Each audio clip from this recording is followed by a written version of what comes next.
Assalamualaikum warahmatullahi wabarakatuh. Perkenalkan, nama saya Julianti Amsangaji, NPM 02042211 Prodi Manajemen semester 5.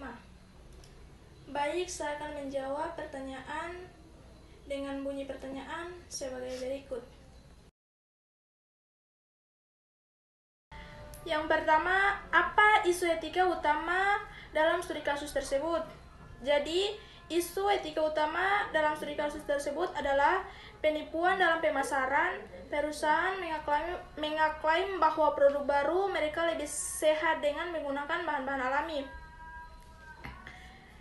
Padahal kenyataannya tidak demikian. Ini melanggar prinsip kejujuran dan transparansi yang seharusnya dijunjung tinggi dalam komunikasi bisnis. Tindakan ini tidak hanya menyesatkan konsumen, tetapi juga merusak reputasi perusahaan dan melanggar hak konsumen untuk mendapatkan informasi yang akurat. Selain itu, praktik ini menciptakan ketidakadilan di pasar terhadap pesaing yang lebih transparan dalam klien mereka. Yang kedua, bagaimana tindakan perusahaan tersebut melanggar norma sosial dan harapan konsumen. Tindakan perusahaan dapat melanggar norma sosial dan harapan konsumen dengan cara berikut. Yang pertama, ketidaktransparan. Jika perusahaan tidak transparan tentang praktis bisnis atau kebijakan, konsumen mungkin merasa dikhianati, terutama jika ada penyembunyian informasi penting. Yang kedua, eksploitasi. Praktik seperti penggunaan tenaga kerja murah atau tidak adil dapat melanggar norma sosial yang mengharapkan perilaku adil bagi semua pekerja. Yang ketiga, produk yang tidak aman. Jika perusahaan menjual produk yang berpotensi membahayakan kesehatan konsumen tanpa meningkatkan mereka, ini jelas melanggar harapan akan keselamatan dan kualitas. Yang keempat, periklanan menyesatkan. Penggunaan klaim yang menyesatkan dalam pemasaran dapat merusak kepercayaan konsumen dan melanggar norma etika. Yang terakhir, lingkungan. Praktik yang merusak lingkungan dapat bertentangan dengan harapan masyarakat untuk keberlanjutan dan tanggung jawab sosial. Melanggar norma-norma ini dapat mengakibatkan hilangkan kepercayaan konsumen dan dampak negatif bagi reputasi perusahaan. Yang ketiga, dari perspektif utilitarian, bagaimana perusahaan dapat membenarkan tindakannya? Dari perspektif utilitarian, perusahaan dapat membenarkan tindakannya dengan mengklaim bahwa keputusan tersebut menghasilkan manfaat terbesar bagi jumlah orang terbanyak. Berikut beberapa cara untuk menjelaskan ini. Yang pertama, keuntungan ekonomi. Perusahaan mungkin berargumen bahwa tindakan mereka menciptakan lapangan kerja dan berkontribusi pada pertumbuhan ekonomi lokal yang pada akhirnya menguntungkan banyak orang. Yang kedua, efisiensi biaya. Dengan mengurangi biaya produk, perusahaan dapat menawarkan produk dengan harga lebih rendah, membuatnya lebih terjangkau bagi konsumen, yang dianggap memberikan manfaat lebih besar bagi masyarakat. Yang ketiga, inovasi dan pertumbuhan. Tindakan tersebut bisa diargumentasikan sebagai langkah untuk berinovasi yang diharapkan dapat menghasilkan produk. Dengan mengurangi biaya produk, perusahaan dapat menawarkan produk dengan harga lebih rendah, membuatnya lebih terjangkau bagi konsumen, yang dianggap memberikan manfaat lebih besar bagi masyarakat. Yang ketiga, inovasi dan pertumbuhan. Tindakan tersebut bisa diargumentasikan sebagai langkah untuk berinovasi yang diharapkan dapat menghasilkan produk baru dan meningkatkan kesejahteraan masyarakat dalam jangka panjang. Yang keempat, penghasilan sumber daya. Perusahaan mungkin berargumen bahwa meskipun ada dampak negatif tertentu, hasil positif dari investasi kembali ke masyarakat atau lingkungan dalam jangka waktu yang lebih besar. Dalam waktu yang lebih panjang, lebih besar, dalam kerangka ini, perusahaan fokus pada hasil keseluruhan daripada dampak negatif yang mungkin dirasakan oleh sebagai individu atau kelompok. Namun, justifikasi ini seringkali menimbulkan kritik, terutama jika manfaat yang dijanjikan tidak berbukti atau jika ada dampak serius bagi kelompok tertentu. Pertanyaan yang keempat, apa konsekuensi potensial dari kampanye pemasaran perusahaan yang menyesatkan? Menyesatkan dapat memiliki berbagai konsekuensi potensial antara lain. Yang pertama, kehilangan kepercayaan. Konsumen yang merasa ditipu dapat kehilangan kepercayaan pada merek yang berdampak negatif pada loyalitas pelanggan.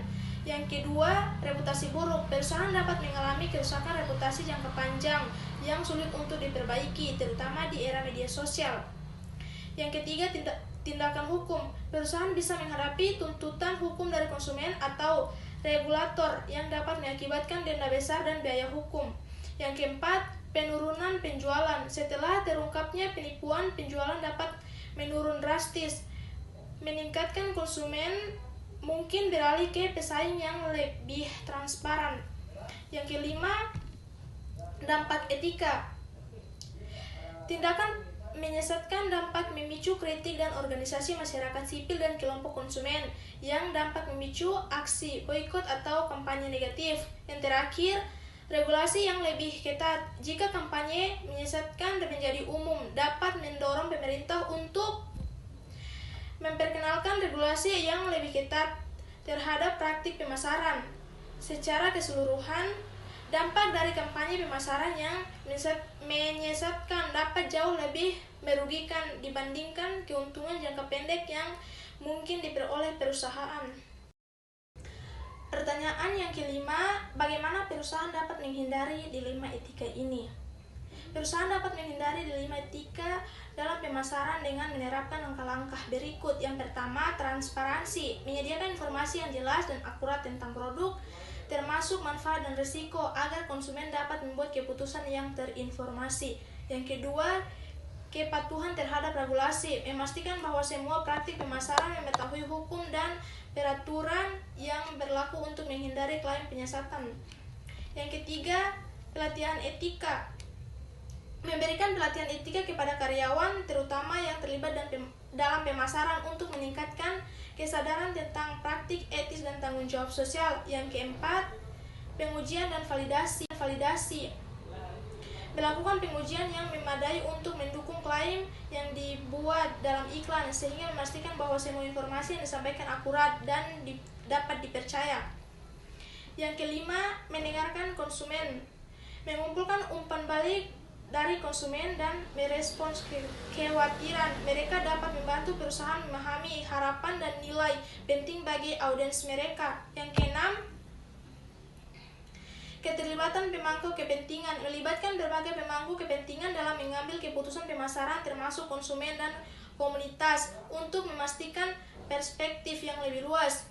Yang terakhir, standar etika internal, mengembangkan dan menerapkan kode etik yang jelas dan dalam pemasaran yang mencakup nilai-nilai perusahaan dan harapan terhadap praktik yang adil. Pertanyaan yang keenam, apa peran tanggung jawab sosial perusahaan dalam mencegah insiden semacam itu? Tanggung jawab sosial perusahaan CSR memainkan peran penting dalam mencegah insiden etika, termasuk kampanye pemasaran yang menyesatkan dengan cara-cara berikut. Yang pertama, standar etika yang tinggi. CSR mendorong perusahaan untuk menetapkan dan mengetahui standar etika yang lebih tinggi dan semua aspek operasional termasuk pemasaran, sehingga mengurangi kemungkinan praktik yang menyesatkan. Yang kedua, kesadaran dan pendidikan. Program CSR sering mencakup pelatihan dan pendidikan untuk karyawan mengenai pentingnya etika dalam bisnis. Yang ketiga, hubungan positif dengan pemangku kepentingan. Dengan melibatkan konsumen, komunitas, dan pemangku kepentingan lainnya dalam dialog, perusahaan dapat lebih memahami harapan dan kebutuhan mereka sehingga mengurangi risiko misinterpretasi dan pemasaran. Yang keempat, transparansi dan akuntabilitas. CSR mendorong transparansi dalam operasi perusahaan termasuk laporan mengenai dampak sosial dan lingkungan. Yang kelima, dampak jangka panjang. Fokus pada tanggung jawab sosial dapat membantu perusahaan memprioritaskan keberlanjutan dan dampak jangka panjang daripada keuntungan jangka pendek, mendorong keputusan yang lebih etis. Yang terakhir, reputasi yang baik. Perusahaan dengan program CSR yang kuat cenderung memiliki reputasi yang lebih baik, yang dapat berfungsi sebagai perlindungan terhadap potensi insiden negatif karena konsumen lebih cenderung memaafkan kesalahan jika mereka melihat perusahaan berkomitmen pada nilai-nilai sosial. Dengan mengintegrasi prinsip CSR ke dalam strategi bisnis mereka, perusahaan dapat menciptakan budaya yang mendukung etika sehingga mengurangi kemungkinan insiden yang merugikan di masa depan. Sekian dari saya, wabillahi taufiq wal hidayah, wassalamualaikum. Pada tanggung jawab sosial dapat membantu perusahaan memprioritaskan keberlanjutan dan dampak jangka panjang daripada keuntungan jangka pendek, mendorong keputusan yang lebih etis. Yang terakhir, reputasi yang baik. Perusahaan dengan program CSR yang kuat cenderung memiliki reputasi yang lebih baik, yang dapat berfungsi sebagai perlindungan terhadap potensi insiden negatif karena konsumen lebih cenderung memaafkan kesalahan jika mereka melihat perusahaan berkomitmen pada nilai-nilai sosial. Dengan mengintegrasi prinsip CSR ke dalam strategi bisnis mereka, perusahaan dapat menciptakan budaya yang mendukung etika sehingga mengurangi kemungkinan insiden yang merugikan di masa depan. Sekian dari saya, wabillahi taufiq wal hidayah, wassalamualaikum warahmatullahi wabarakatuh.